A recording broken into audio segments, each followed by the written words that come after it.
ng 10. Tsak po naiwasan dapat ang nangyaring trahedya. Nais ko lang pong linawin, hindi po pagbabato ang sisi ang gusto natin gawin. Halat natin ay katarungan, hindi lang para kay Jesse, kundi maging sa iba pang nasawit. Halat natin ay maiwasan na maulit ang ganitong pangyayari. Ito po ang resulta ng investigasyon. Bagaman marami ang nagsasabi ng ekspertong piloto si Kapitan Jessup M. Bainting, wala siyang angkop na karasan at kasanayan sa one engine in operative emergency. Malinaw ito nang nabigo niyang panatilihin ang ligtas sa paglipad ng eroplano ng iisang makina na lamang ang gumagana. Bukod dito, 23 minuto matapos silang mag-take off sa Mactan, batid na ng piloto na palyado ang kanilang makina. Subalit sa halip na bumalik, tumulak pa rin sila sa Naga. Inabot pa sila ng 70 minuto sa Himpapawid bago ang kanilang pagbaksak. Ibig sabihin kung agad silang bumalik sa Mactan, mataas ang posibilidad na naiwasan ang aksidente. Pangalawa, taliwas sa Piper Seneca Flight Manual Procedures for Twin-Engine Planes ang pagbababa niya ng landing gear at flaps kahit na hindi tiyak kung aabot sila sa runway ng Masbate. Ayon sa mga eksperto, dumagdag ito sa drag na siyang nagpabagal sa eroplano hanggang sa hindi na ito makontrol at tuluyang bumagsak. Larawan rin ang kakulangan ng checks and balances ang Aviat Tours. Napatunayan sa investigasyon na mismo mga mekaniko ng Aviat Tours ang nagkukumpuni ng Piper Seneca, gayong hindi naman sila otorisado na manufacturer na magsagawa ng maintenance sa nasabing eroplano. Dahil sa patong-patong at pare-parehong tungkulin ng kanilang mga opisyal, nagkakaroon ng conflict of interest. Kaya hindi nabibigyan ng tamang atensyon ang ligtas na kondisyon ng eroplano. Base sa ilang papeles na nalikom ng investigation panel, sangkot rin di umano sa kuntsabahan ang Aviat Tours at isang inspektor ng CAAP sa tahasang paglabag sa mga regulatory requirements. Nobyembre 2011, nang pinalitan ang right-hand engine propeller ng bumaksak na Piper Seneca di umano. Upang matiyak na ligtas sa paglipad ng eroplano, nag-file ng propeller overhaul report si Ginoong Nelson Napata, ang Director for Maintenance ng Aviat Tours noong Enero. Nagad namang inaprobahan ng CAAP Airworthiness Inspector na si Ginoong Fernando Abalos. Ayon sa aircraft test flight report ng CAAP, nabigyan ng test flight clearance, inabot ng 1 oras ang test flight at satisfactory ang kondisyon ng Piper Seneca. Subalit, ayon sa isinagawang investigasyon, walang record sa aircraft logbook ang nasabing test flight. Wala ring nakatalang flight plan dito ayon sa Mactan International Airport. Malinaw po ang ginawa nilang panlilinlang at pandaraya. Ang naging kabayaran, buhay ng 3 tao. Sintomas po ito sa paglaganap ng katiwalaan sa isang sistemang matagal na umiiral na isinasaayos na ngayon ng pamahalaan. Hindi po tayo papayag na manatili ang ganitong kalakaran. Kaya naman patuloy po ang paglilikom na iba pang ebidensya upang mapanagot ang sinumang may pagkukulang sa panig ng Aviat Tours at maging ng CAAP. Kaugnay nito, inatasan na natin ang DOTC at ang mga bagong mas pinatibay na pamunuan ng CAAP, gayon din ang ilang katuwang na ahensya upang ipagpatuloy na palakasin at pabilisin ang mga inalalatag nating reforma sa aviation industry. Lahat po ng permit at lisensyang inaprubahan ng CAAP, muli nating pinapa-audit at kung may makita tayong dumaan sa shortcut at lumabag sa mga nakasaad sa Philippine Civil Air Regulations, agad po nating babawiin. Muli rin po nating sinusuri at pinapatibay ang mga alituntunin sa pagpapatakbo ng mga flying schools, air taxi, approved maintenance organizations at iba pang grupo na may kaugnayan sa industriyang panghimpapawid sa bansa. Nais natin matiyak na kung hindi ka kwalipikado, hindi ka mabibigyan ng lisensya. Bukod sa pagbuo ng mga pamantayan na magagamit para sa mas epektibong crash rescue operations, inaasahan din natin ang DOTC at CAAP na magpanday ng mga karagdagang mekanismo upang mas mahigpit na maipatupad ang mga regulasyon ng industriya.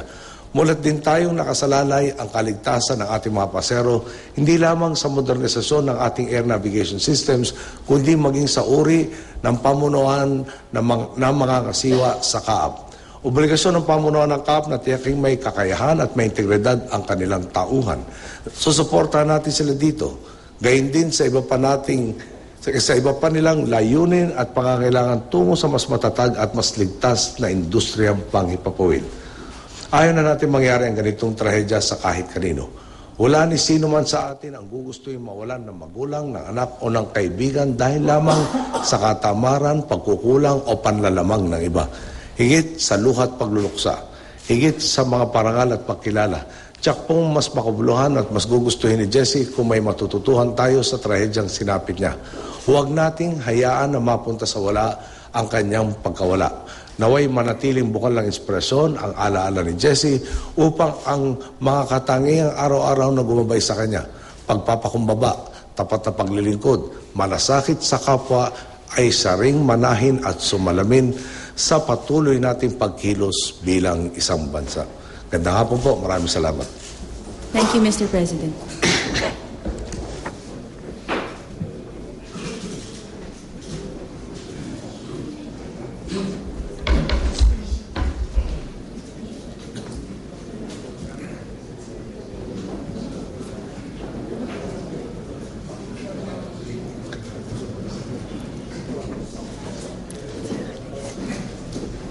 May I now call on Secretary Joseph Emilio Abaya.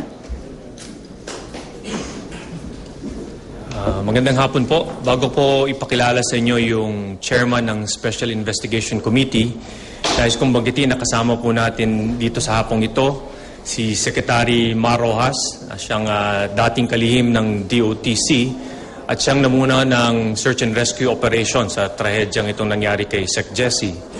Kasama rin po natin si General William Hotchkiss, ang Director General ng CAAP. At pakilala ko na sa inyo ngayon si Captain Amado Soliman, ang Chairman ng Special Investigation Committee na siya magpapaliwanag at magpe-present ng findings ng kanilang investigation. Captain Soliman.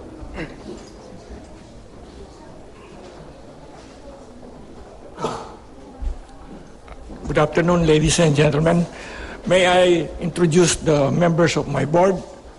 We have Captain Padjola, Vice Chairman, General Ramon Ragasa, representing the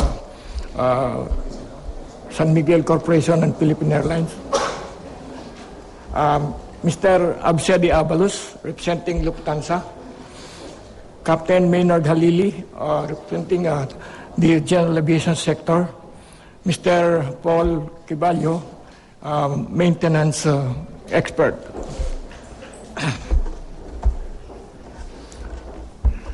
On August 18, 2012, at around 3:07 in the afternoon, RPC 4431, a Piper Seneca, took off from Mactan, bound for Naga. On board were 3 passengers and 1 pilot. The weather was good, and it was not a factor on the, as far as the accident was concerned. At about 4:25 in the afternoon of the same day, the Piper Seneca 4431 crashed into the waters of Masbate. During the landing approach, approximately 800 meters from the shoreline of, or 1.11 kilometers from the runway 21 threshold of Masbate Airport. The aircraft sank into the sea and only 1 occupant survived, while 3 perished. The aircraft was destroyed and written off. Accident Investigation Inquiry Board. These are been introduced. Okay. So you will see from Mactan, supposed to go to Naga, passing overhead Masbate.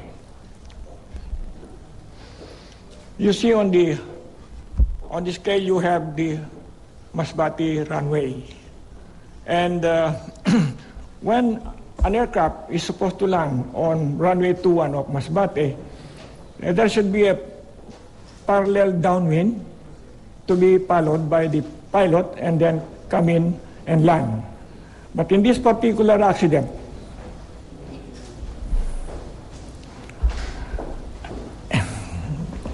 anyway, we have used the 5M model approach to accident investigation.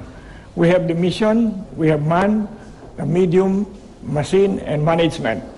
On this particular investigation, we considered man, machine, and management as the three M's that caused the accident. We disregarded the mission and media because the mission is a simple ferry flight from Mactan to Naga, and media, weather is good, the runway is properly prepared, so we only considered man, machine, and management. Man. The pilot is a 60-year-old and started his flying career in 1979, logged 6,536 and 35 minutes of flying time. On the Piper Seneca, for a period of 12 months, he has only flown for 17 hours and 54 minutes. He was rated on 17 types of aircraft, but was only current on 7.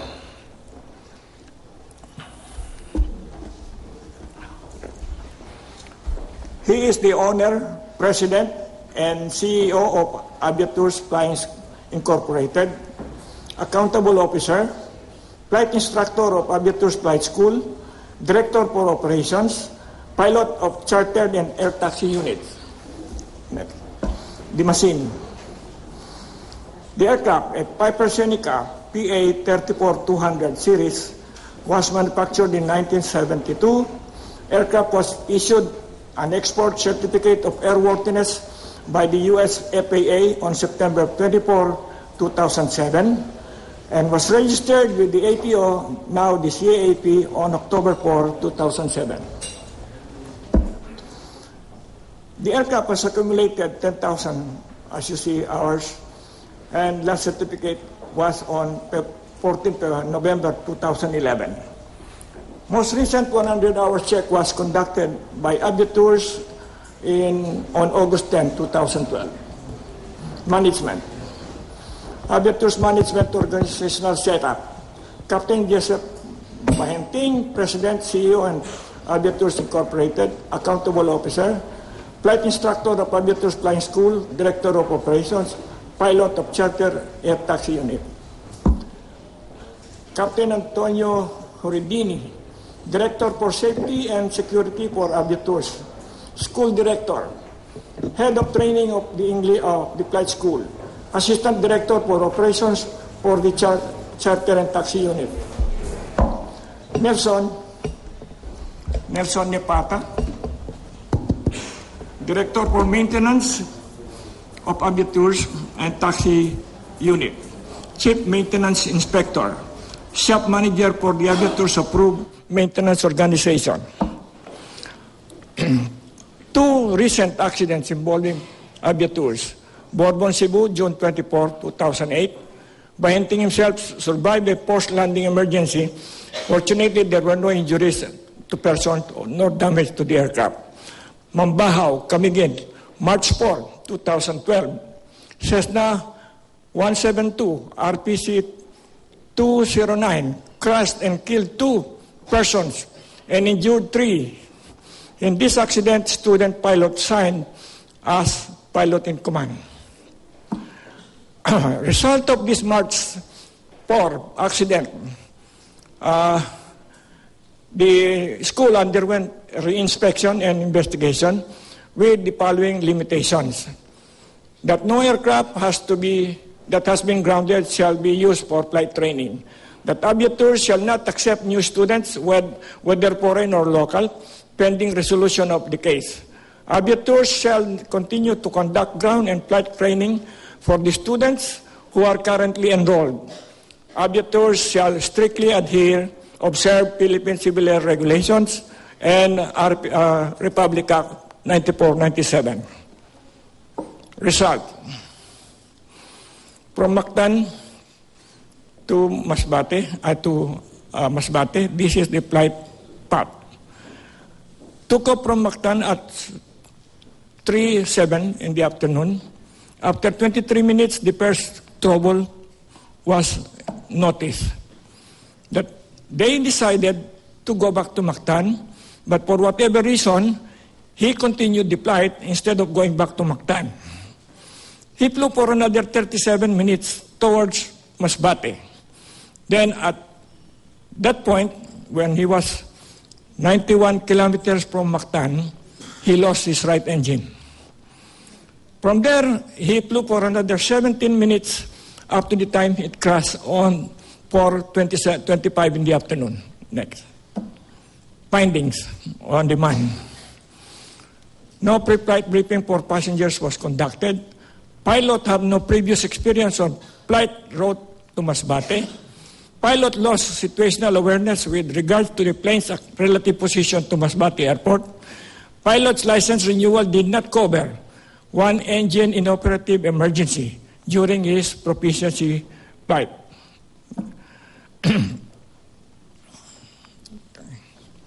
The decision to continue the flight to Naga instead of immediately returning to Mactan after 23 minutes being airborne when propeller problem was first noted. Baka hindi tayo aabot ng propeller natin sa Naga, balik tayo sa Cebu. That was Captain Bayenting being quoted. So, had he returned to Mactan at this point, where he was only 23 minutes out of Mactan, he could have landed even with two engines still working. As the President has mentioned, I don't know what he's the only person who is knowledgeable about his reason for continuing the flight instead of going back to Mactan. When the right engine became problematic, he continued to fly away from Cebu instead of, okay, that was already stated. Cebu has the most modern air navigation and communication equipment, the longest runway, the widest airstrip, the most advanced and most trained crash and fire rescue equipment, and personnel within reach. Upon entering Masbate airspace, the pilot undertook improper approach procedures. Flight approach heading pattern, premature extension of landing gears and flaps, improper approach maneuver. Next. So you have now, this is supposed to be your normal pattern when you're approaching for a landing on an airport, which is parallel to the runway azimuth. But in this particular flight, during the approach, after losing the engine, he tried to restart the engines 3 times, but he was not successful. Along that time, within a period of 50 seconds, he changed headings 5 times. And then finally, he settled on a heading of 345, and then made that as is supposed to be the downwind, which is not the required flight pattern. So, in the process, he painted himself in a corner and overshot finals. So, when he tried to recover from that overshooting finals, he plummeted down to the sea and crashed. The manual says that if you are not sure of reaching the airfield or the runway, you do not extend your landing gears, your flaps. And contrary to instructions also, you do not make stalls on a single engine because it will cause 500 loss of altitude and 15 degrees pitch angle. And this is what happened to the aircraft.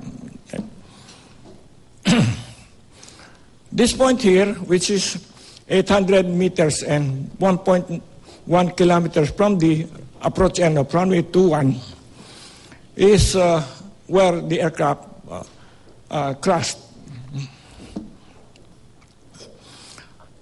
Conclusions. Accordingly, pilot error caused the crash. Captain Bayenting improperly handled the one engine inoperative emergency. Findings on the machine. The right-hand engine had experienced hard starting after installation of the overhauled propeller, but was never recorded in the aircraft logbook. The screws which hold the idler gear shaft in place experience material failure. This is supposed to be the example of should I say, healthy bolt. But you will see on the right side, you will see a dent on that, almost on the head, which is almost 1/3 of the diameter of the bolt. And on the other side, the head of the bolt is no longer available. We were not able to discover this anymore after it was torn down. Next. This is the plate that's supposed to be hold those nuts in place. You see this folded corner to prevent the screw from turning. But sad to say, next. We'll go back. Can you go back to the sample of the bolt? Sad to say that these bolts are with perforations where safety wires are supposed to be installed. But instead, the plate was the one used. And you notice because of that wobbling and the looseness and of the bolt, you had that severed portion. And this was causing the problem by wobbling of the whole thing. Next. This is supposed to be gear that's supposed to be installed on this thing, but if this thing is not properly stationed because of the screw that are defective, you will have this wobbling, and this plunger for the fuel supply will also not be properly actuated by this lobe, and you will have misfiring of the magnetos. You'll have fuel starvation, and the eventual result is the right engine conking out.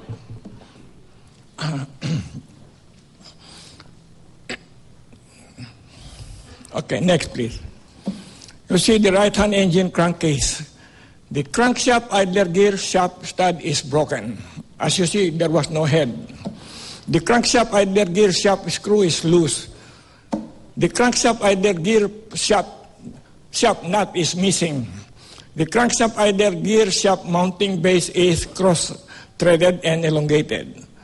The crankshaft idler gear shaft mounting guide bore is offset and elongated. So the left one is all right. Okay, next. The mounting bores, which were also offset, elongated, and cross-threaded. This condition is a manifestation of gradual material failure of the attaching screws and the mounting base holes, which indicated that the screw had been loose for a long period of time. The above conditions, the idler gear wobble, resulting to the erratic timing and misfiring of the magneto, which caused the engine vibration.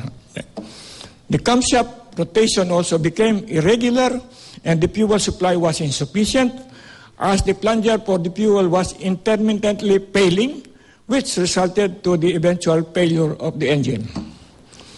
Stoppage of the right engine was the cause of the emergency.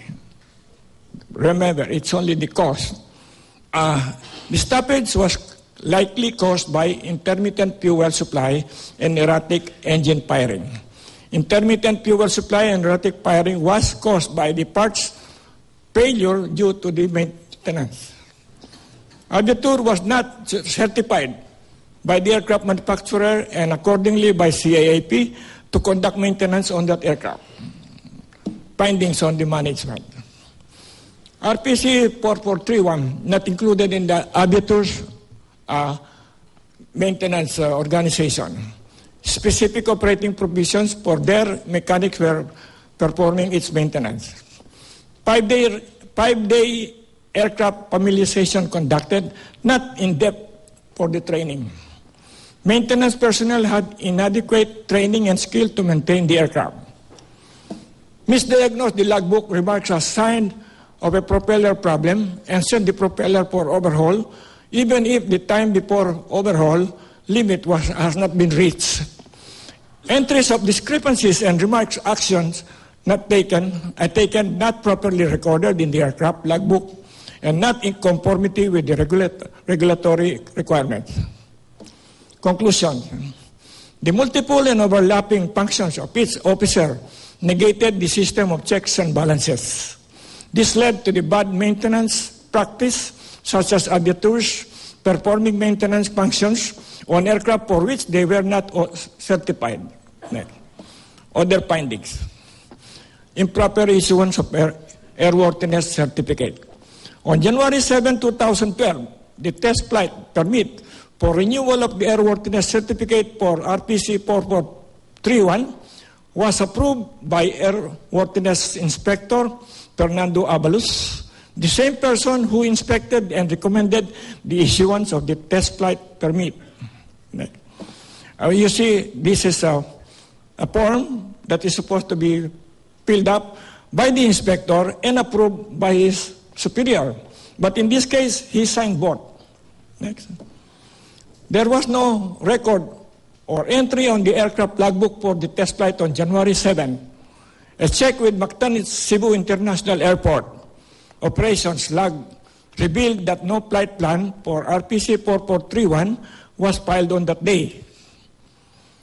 Captain Federico Omalon, the third flight instructor of aviators and supposed pilot of the test flight, testified that Captain Bahinting asked him to sign the test flight report even though he did not fly the RPC 4431 on January 7, 2012. You see his certification. He is denying that he did not fly, but he was just made to sign. So there you are. These are evidences of collusion. Next.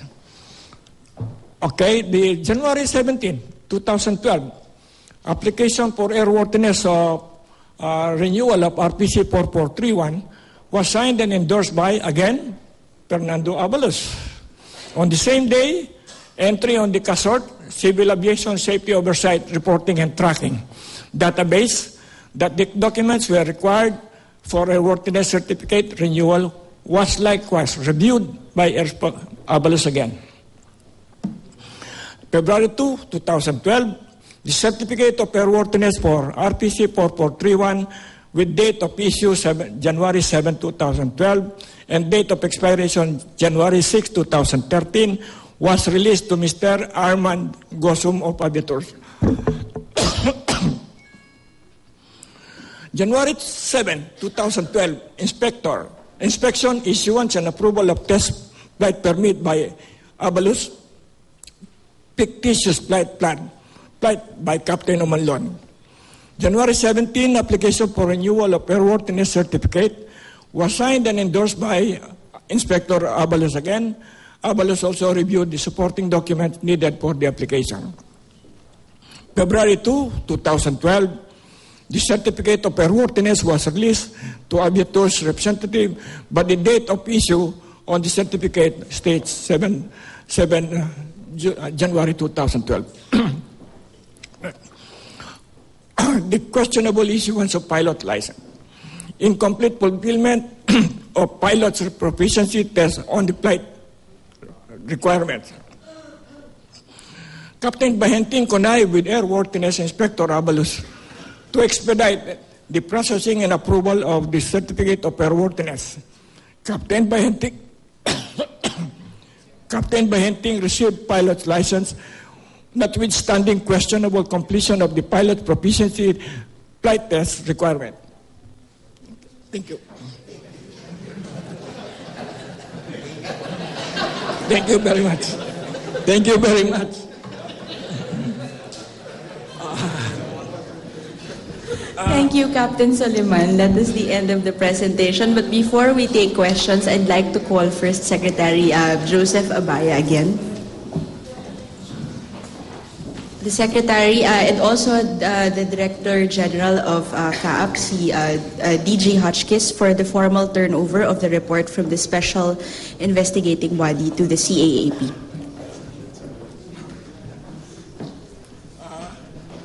Director General Hotchkiss, I am submitting, sir, the accident report for RPC 4431, which was completed on 19 October 2012. Thank you very much.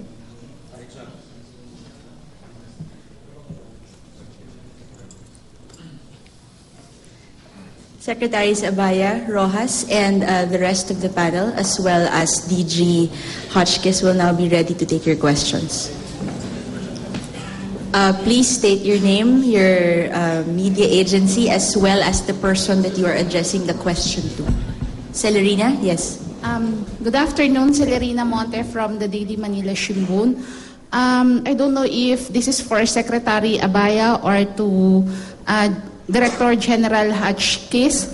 What will happen to those personnel of the CAAP who allegedly connived with avian tours? With the presentation of the report to me as CAAP Director General, I have caused the creation of a special investigating body to look into the culpabilities, administrative, criminal, whatever culpabilities there are, of the personnel involved, not just in CAAP, but also with those in Aviatur, the personnel involved there that led in the chain of events that led to this crash. Sir, pending the investigation, are you going to suspend these officials or they were already suspended? Which one? Aviatur has been suspended. Its full operation before, but not its personnel, not yet. We need to go through a due process thing. And regarding the investigating body, I have designated Assistant Director General Fajardo to look into this matter and present to me certain actions that have to be taken within 2 weeks' time. But sir, I'm referring to the CAAP personnel.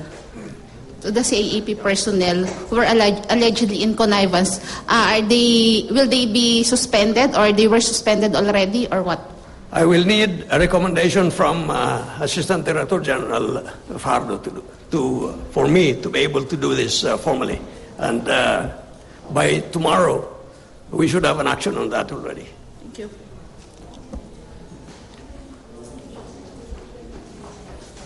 The next question will be from Arya Kalika of the Philippine Star. Sir, do you have the names of the CAAP or aviators officials who might be held liable for the plane crash? Excuse me? The names, sir. The names of the people who could be possibly held responsible for the plane crash. Aside from Mr. Abalos, who was mentioned in the report. I'm sorry, I just didn't get the question. Do you have the names, sir? Can we name the people or the personnel who would be investigated, aside from Mr. Abalos, who had been identified in the report? Yes, the report of Captain Suleiman, all the names are there.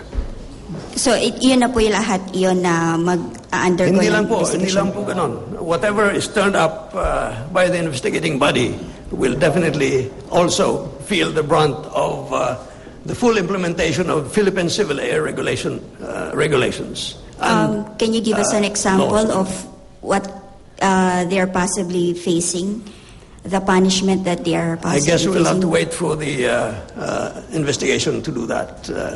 We don't want to preempt due process, you know. Thank you. The next question will be coming from... Sorry. Yes, Florante Rosales. Yes, Secretary Mar, any reaction po dun sa nilabas po na result ngayon ng investigation now that the people know yung katotohanan sa nangyari? Well, kinalulungkot ko na kabahagi bukod sa pilot error at saka materials failure at saka failure ng maintenance ng aviators na may kuntsabahan, may pagsasabwatan sa pagitan ng nasirang Captain Bahinting at ang isang CAAP inspector. No? Kaya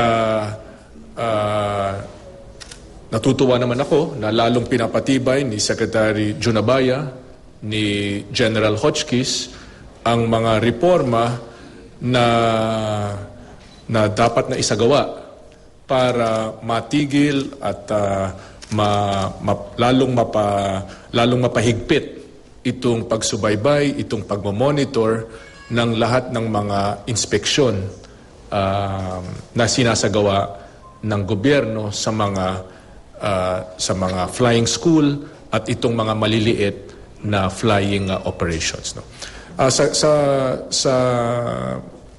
Sa puntong ito, gusto kong ulitin din yung sinabi ni Director General Hotchkiss na para sa ating mga manlalakbay sa panghimpapawid, no, our air travelers, the commercial space is absolutely safe ayon sa kay Director General Hotchkiss. No? Ang mga patakaran, ang mga mekanismo, proseso na isinasagawa sa commercial airlines, sa mga malalaki, kung saan yung mga nakakararami ng mga pasahero na sumasakay na isinasagawa ng CAAP ay mas mahigpit kaysa sa nakita natin dito sa mga maliliit sa flying school at saka sa small charter operations. No? Kaya malungkot man ang kinalabasan nitong aksidenteng ito, ay patuloy na nanatiling ligtas ang paglalakbay sa panghihimpapawid, lalong-lalo na sa commercial aviation. Thank you. Andrada, GMA News. For Secretary Abaya, sir, following the release of the report, magkakaroon po ba ng audit or pag-check kung tama po ba yung mga pinapatupad nilang maintenance and kung sapat po ba yung mga materials and yung mga taong in charge ito? Thank you. Well, unang-una, paliwanag ko sa ating mga kababayan na yung primary task talaga ng Special Investigation Committee na pinamumunuan ni Captain Soliman, ang mission niya ay malaman, fact-finding at para hindi maulit yung trahedya. Wala siyang misyon na alamin ang kulpabilidad o liability, whether criminal or administrative. Yan po ay pupunta sa CAAP. Kaya itong turnover ng investigation report sa CAAP, ngayon ay bubuo rin ng investigating team, si Director General Hotchkiss, para i-determine na ngayon kung sino ang personnel in CAAP and likewise outside of CAAP ang may liabilidad, whether criminal or administrative. Mula sa DOTC, tingin ko dapat talaga pag-aralan ang pangkasalukuyang polisiya na hindi na po pwede yung dating gawi. Dapat dagdagan ang ating procedures para itong pagkukutsaba ay malimitahan, para yung regulations na nandyan naman lahat. Ang naging kakulangan natin yung tamang implementasyon at pagsusunod sa tamang procedure. So nandyan po ang polisiya, paghihigpit ang kailangan, siguraduhin lang na yung implementasyon ay talagang sinusunod at hindi po pinag-uusapan lamang sa malamig na lugar. Mga kapuso, ang inyo po napapanood, yan po ay ang ulat pa rin ng Civil Aviation Authority of the Philippines o CAAP tungkol sa pagbagsak ng eroplanong sinakyan ng yumaong DILG Secretary Jessie Robredo. At base nga po sa inilabas nilang resulta, sinabi po ng CAAP na ang dahilan ng pagbagsak ng eroplano ay pinagsamang pilot error at engine trouble. At sinasabi nga po ng CAAP na ilan po sa mga naging dahilan kung bakit nagkaroon ng unang-una engine trouble ay dahil nga yung nagkaroon daw ng sabwatan sa pagitan ng CAAP at ng aviators ang kumpanyang nangangasiwa sa Piper Seneca Plane plane na sinakyan po ni DILG Secretary Jesse Robredo. Kaya po ito nakalusot sa airworthiness at pati daw ang paglanding ay hindi raw sang-ayon sa SOP dahil batay nga po sa report ng CAAP, 23 minutes after take-off sa Mactan, batid na po ng piloto na palyado naman yung makina. At naiwasan daw sana yung aksidente kung agad lang po silang bumalik sana ng Mactan. Pero muli po itong lumipad sa loob ng 17 minuto patung Cebu sa halip na ilapag ang eroplano at patung Masbate rin po.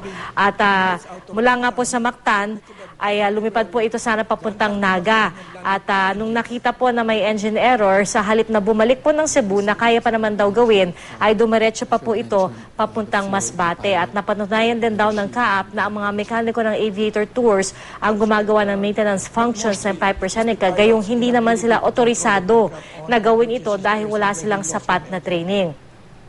Dahil po dito ay pansamantalang iniutos ni Pangulo Aquino na suspendihin muna ang flying school at ang air taxi operations ng Aviator Air, ang may-ari po ng eroplanong sinakyan nga po ni Secretary Robredo. At ayon po kay Captain Amado Soliman, siya po yung tumayong chairman ng 3-man investigating team para busisiin ang kaso ng plane crash. Pilot error nga po ang dahilan ng pagbagsak ng eroplano. At sabi nga niya po, mali daw yung flight pattern na ginawa noon ni Captain Bahinting at ilang bahagi rin ng Piper Seneca ang nadiskubring maluwag at sira na po. Ang sabi nga niya po, yung emergency landing was caused by the stoppage of the engine. At the stoppage of the engine was caused by failure to check the machine and the engine of the aircraft. Kaya nagkapatong-patong na raw po ang dahilan na ito. At kanina nga po, si Pangulong Noynoy Aquino ay nagsalita rin po sa press conference na ito sa Malacanang at sinabi nga niya na talagang papanagutin ang lahat ng